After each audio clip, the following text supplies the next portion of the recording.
Ladies and gentlemen, a warm welcome from here, from Wetzlar, our, well, we would call it headquarters, but it's the Lights Park, to all you in the world. A warm welcome to our customers, to our friends, to our employees. We're here gathered together to, let's say, look into the unveiling later on of perhaps a new model. You know, we all had a very tough time the last months due to, some people call it COVID, some people call it Corona. We were here in furlough, but the production is opened again. So thank you all for your help, for your understanding of our situation. And I want to welcome now one of our, well, he's not the oldest, but probably one of the longest serving employees here at Wetzlar. Welcome, Stefan Daniel. Yeah, thank you, Andreas, for inviting me for this unveiling event. I'm very excited. Well, we are here at something which is called Lights Park, but we're here at Leica, so maybe a few words about the history of it, and our friends of LHSA and all, please excuse when we do a few mistakes in history, but we do it basically. So Leica originally wouldn't have been called Leica because in 1925 it should have been called Leica. And suddenly, the first catalogs were already printed. Suddenly, they found out there was a French company called Leica, and so they added the I, and I think that was a great thing because Leica sounds much more nice. It was the Lights Company from 1869 until 1990 called Ernst Leitz Wetzlar, and by the way, for all our historical friends or interested in history, Ernst Leitz Wetzlar does exist again. It's our company who works for the cinema business. So, Stefan, you started here at a very early age. Yeah, actually at the age of 16, back in 1984. And I still remember when the M6 was launched at Photokina 84, and we even had a kind of a pre-launch because in the workshop the master came by before the launch and showed the new M6. You were allowed to touch it. Yes. Yeah. So, but due to the history of the company, there came first the Leica 1, Leica 2, Leica 3. And then in 1954, there came what was called the Messsucher camera. And I'm not sure whether there's an English equivalent for it. So Messsucher, what does that mean? Yeah, you would translate it into rangefinder, but well, that's only half of the story. Okay. Because the pre-war models, like the 1 and 2 and 3 you mentioned, they were pure rangefinder cameras. So they had a rangefinder and they had a viewfinder. And the trick for the M is to combine both. So have a viewfinder for framing and have the rangefinder for distance measuring. And that's why it's called Messsucher, measuring finder. And for the M3, the 3 comes from the 3 frames, 50, 90, and 135. Okay, because some people think, oh, it should have been the 1. Yeah, it's always a bit, we come to that later, I think it's a bit not a straight line in naming. Yeah, so the M had a bit of a tough time in the 70s because as far as I see it, it nearly died away. Yeah, that's a quite interesting story. In the mid-70s, SLR cameras were so popular. Rangefinder cameras were kind of an old-fashioned technology by that date, and so outdated somehow. So Leitz decided basically in Wetzlar to stop the production of the M line. But many of the M lenses these days were produced in the factory in Canada, Midland, Ontario. Called Elkan for a certain time. Absolutely. And there was a certain Walter Kluck, the head of that factory. He saw run away his business doing the M lenses. And so he called Wetzlar and said, send me all the tools and jigs for the M camera. I will do the camera as well. So what came out was the Leica M42 in 1976. And this is the second birth of the M system back those days. There was a third, let's say, birth in the beginning of this century because due to the fact that the digital cameras came about, the M system again looked a little bit outdated as an analog system. Yeah, especially with the special properties of the M lenses, having a very short back focal length, having very steep incident angle. In the early days of digital photography, the image sensors didn't like that at all. The light needed to go really straight onto the pixel to capture some light.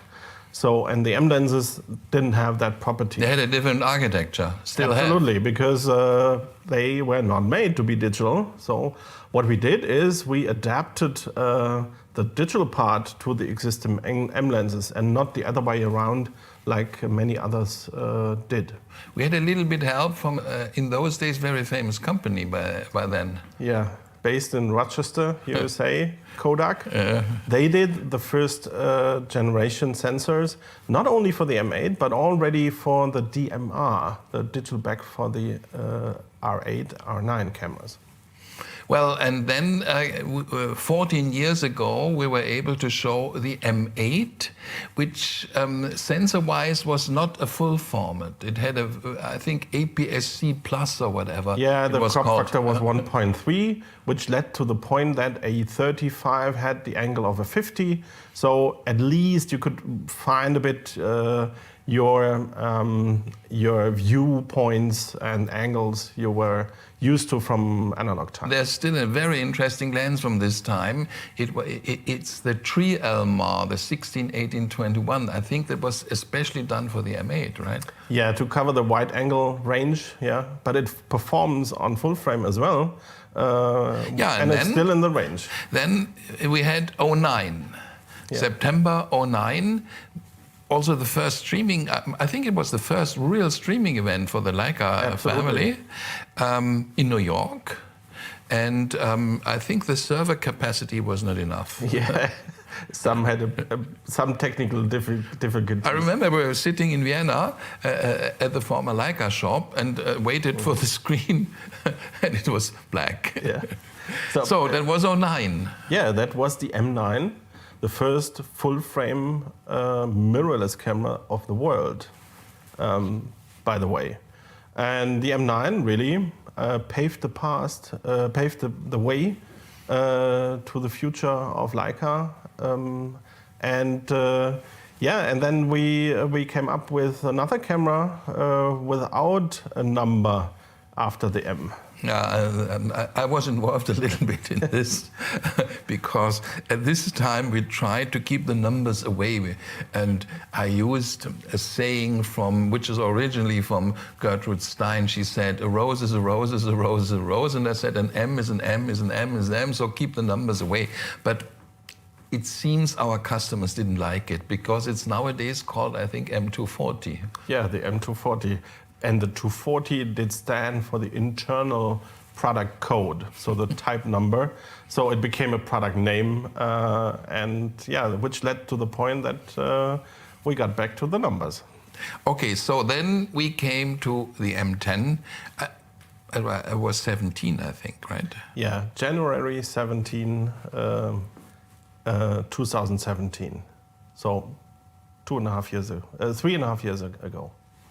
Yeah, and since then, as far as I see it, we have created a little bit of what you could call a Leica M family. Yeah, you could say so, because the M10 which was the kind of first model.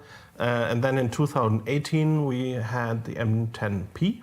Okay. Followed even in 2018 by the M10D, the version without the rear display, the most puristic camera. And lately, the M10 monochrome launched in January this year with the new 40 megapixel black and white sensor. Well, and I think we should now come to that we added another family member. That's right. I think we have to do a bit of unveiling here because hidden under this black cloth, I think there's a new baby. Yes, let's go. So this is the my new God. M10R. R stands for what? R stands for resolution, you could say, because there is more resolution than on all the other M10 models. So technically what we're speaking about here. Yeah, it's a 40 megapixel color sensor in the M10 body. So a completely newly developed sensor architecture, pixel design, which increases the resolution, but not making a compromise, for example, in low light sensitivity or in dynamic range. So we could even increase dynamic range over the predecessor models, over the 24 megapixel versions. By the way, dear friends of Leica, I just wanted to inform you, in the part of the unveiling, we will have soon another guest which came completely unexpected. Looking forward to someone you might know.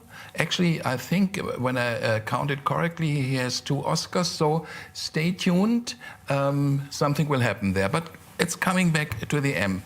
I always had the feeling there's too much pixel race. So pixel, pixel, pixel, pixel. Do we really get something out of this? Yeah. It's we internally use very often examples from the automotive industry, and this time I think there is a good example. So if you used to drive a car with, let's say, 100 horsepower, and you don't know anything else, you're quite satisfied with that because it moves, it gets you where you want. But then if you get a key for a car with much more, 200, 250, I think... A little AMG version or so? Something, okay. Yeah. You will have a hard time going back to your old car. And this is exactly what happened to me and to many other people who already had the chance to try it.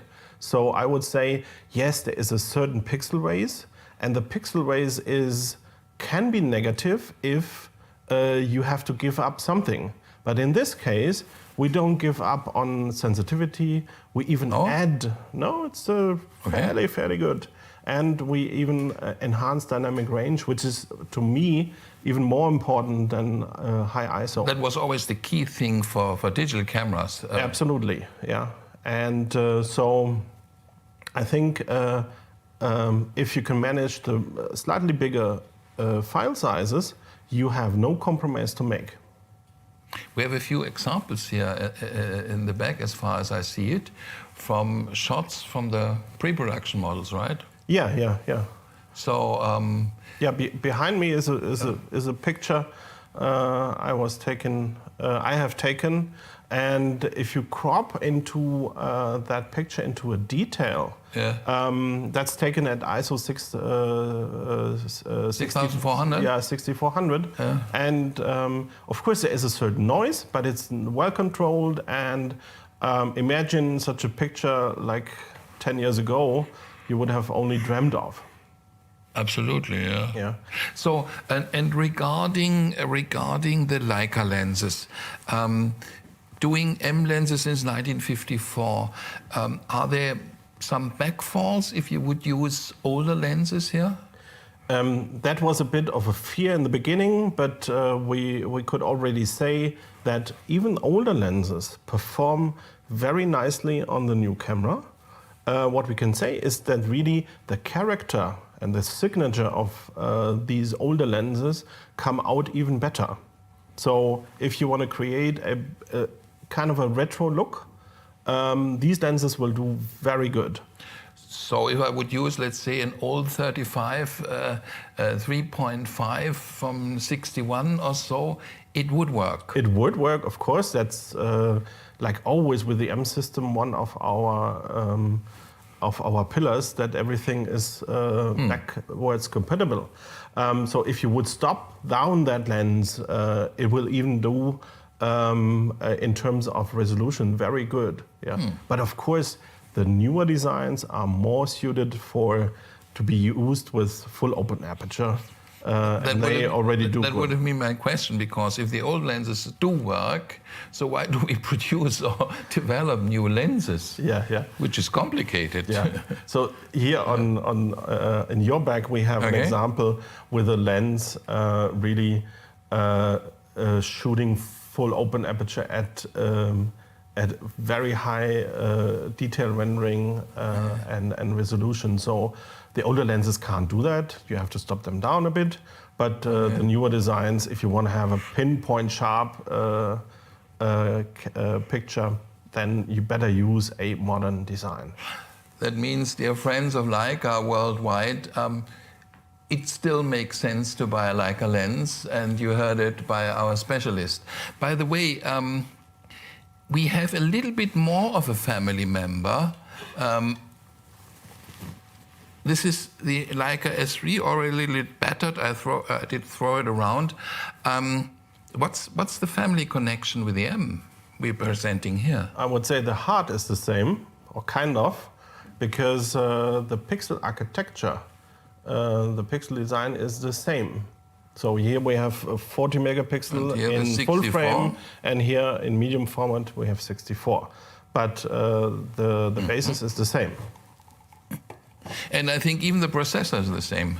Yes, exactly. The Maestro 2, which is in both cameras.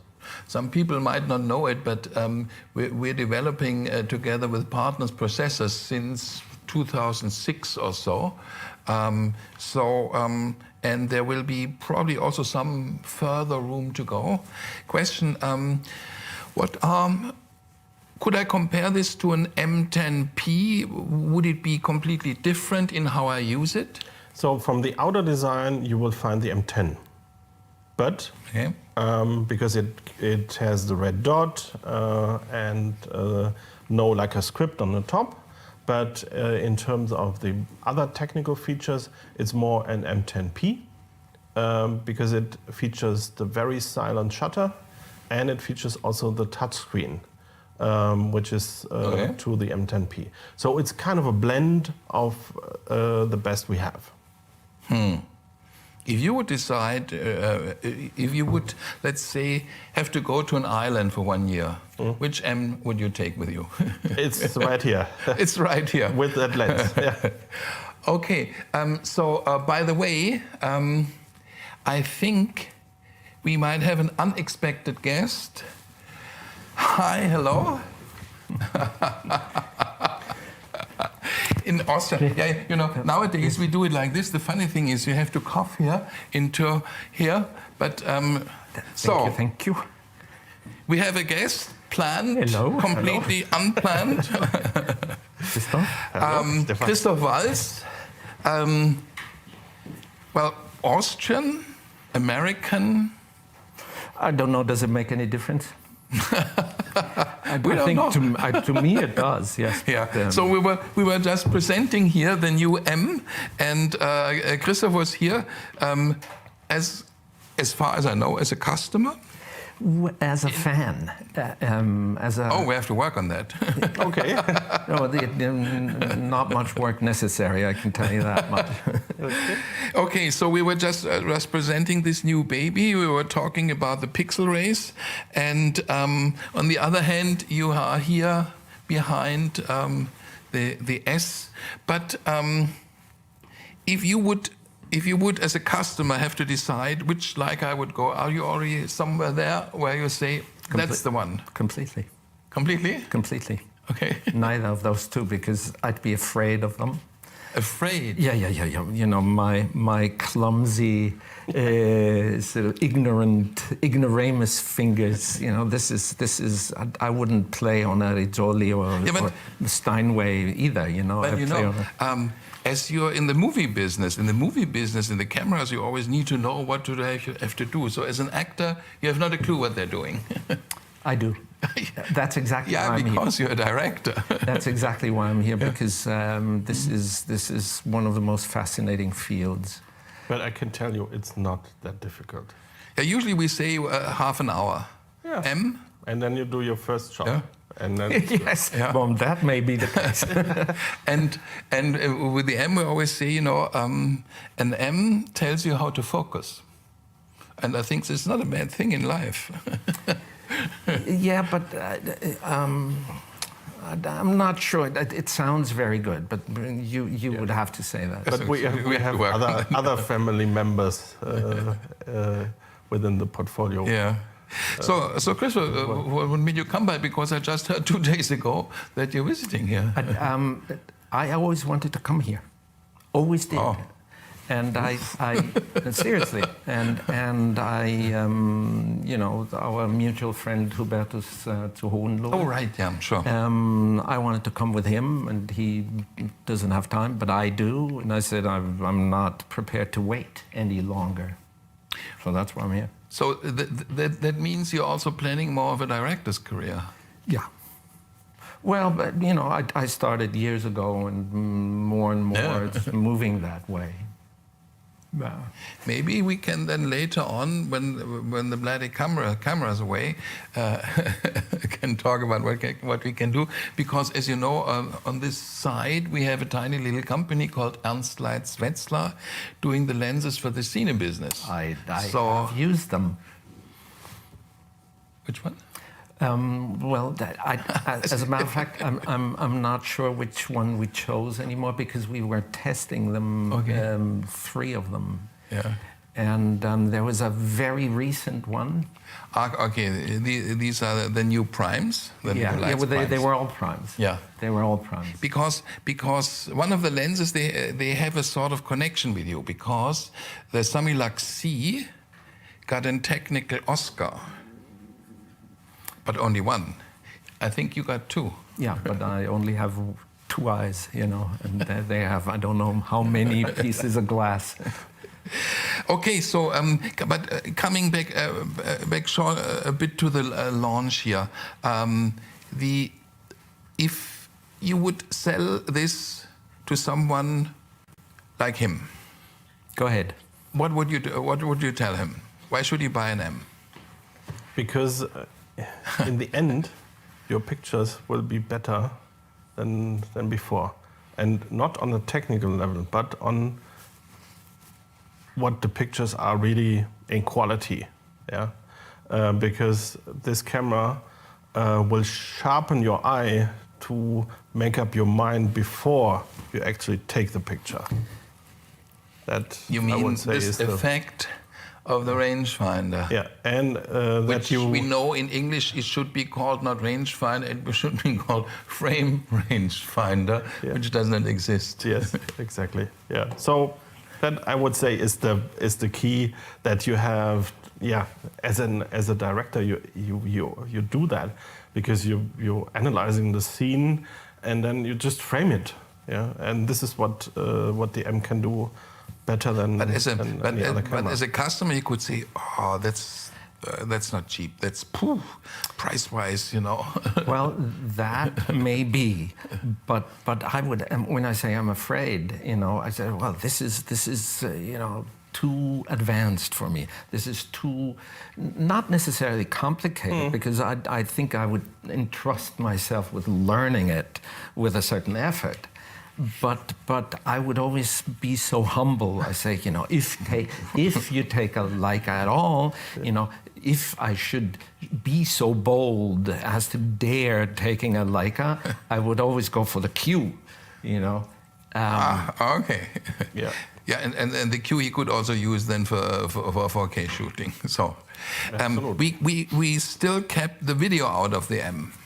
Yeah, by purpose. by purpose. Yes. So we're against video? No. No, we have cameras doing great video, like the SL2 or even the Q2. Yeah. But an M is one of the most simple cameras because it's only focused on still pictures, very few buttons, easy to learn, and I would say is a tool.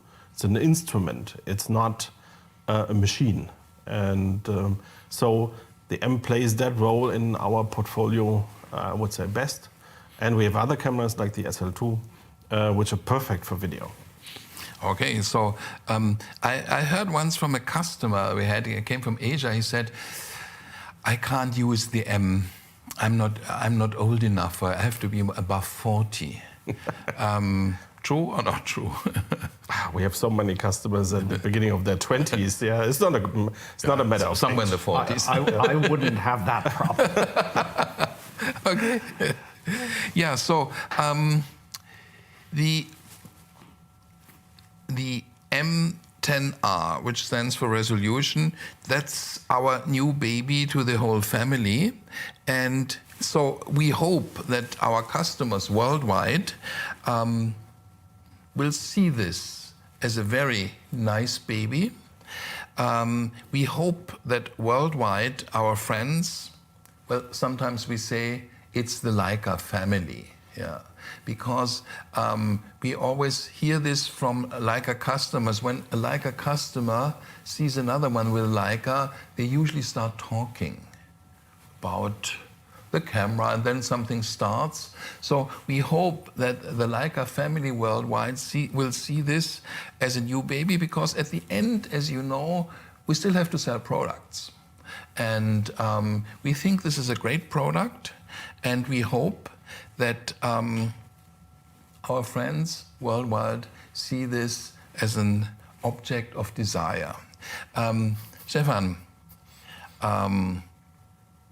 if we would talk about what we could further develop, would we do some computational imaging? Do we see this somewhere coming, or do we say it like, we don't do that? I think it is becoming a major trend, and it's coming from the smartphones, but it's slowly evolving into traditional cameras as well. And would you have a wish list there? Yes, we do. Yeah. We have a wish list. We have a wish list. Yeah. Oh. So when is Christmas? I think it's several times Christmas. Yeah. Oh, okay. It's not all at once. You mean we have to do the parcels? Yes, step by step. Succession. Step by step. Okay. And so cameras are prepared from the hardware side. Yeah. And we do not throw everything at once onto the customer. We carefully look which feature is most interesting and what could help to do better pictures, and not as a gadget or just because it's there and it's possible, we do it. Doing dog's ears or so? This is not on the list. Yeah. Not on the list, okay. Christoph, the typical question we would have here at Leica was, what was your first camera? Can you remember that? I think it's a long time ago. It was a few years. Thank you. A Mamiya. Mamiya, okay, good brand. It was a Mamiya, and it had a zoom lens because I wanted to learn the range that you use for movie making. I mean, you can of course use extreme ranges, but so you immediately had it with the zoom lens to find out. I had a 28 to 75. Okay, so the classic. Yeah, and a zoom, even though zoom is not something that I am terribly enthusiastic about, because I like because you were talking about the focus and the decision. Mm-hmm. I like to educate myself about making a focused decision, and then be confronted with the consequences. Mm-hmm. So I find prime lenses interesting because you put in a 28, and then this is what you got. I learned this from our friends at the ASC because I'm an honorary member or somewhere there. They frame, this is a 28 millimeter scene. Well, usually they love 29. So do I. You do? So do I. They don't like 28, they say 29. No, it's amazing. Or a 40, yeah. Usually we don't have, I think we had for the CL a 40, yeah. That's right. So it's the 40 millimeter scene, yeah. Yeah, I don't know. Maybe it has something. I really don't know because we had this discussion. Do we use 28, 29? And then I thought, come on, really. Get on with it. It's not much difference, yeah. But it is. It makes a difference. But of course, it makes a difference in distortion, and it makes a difference in did you bokeh. upgrade once from your Mamiya, or you still have it? I dropped it once. I still have it, but it doesn't. Quite often happened with those early cameras, and at a certain time something happened. I still have it somewhere, and the lens is still okay, but it grinds and yeah. So when came your first Leica?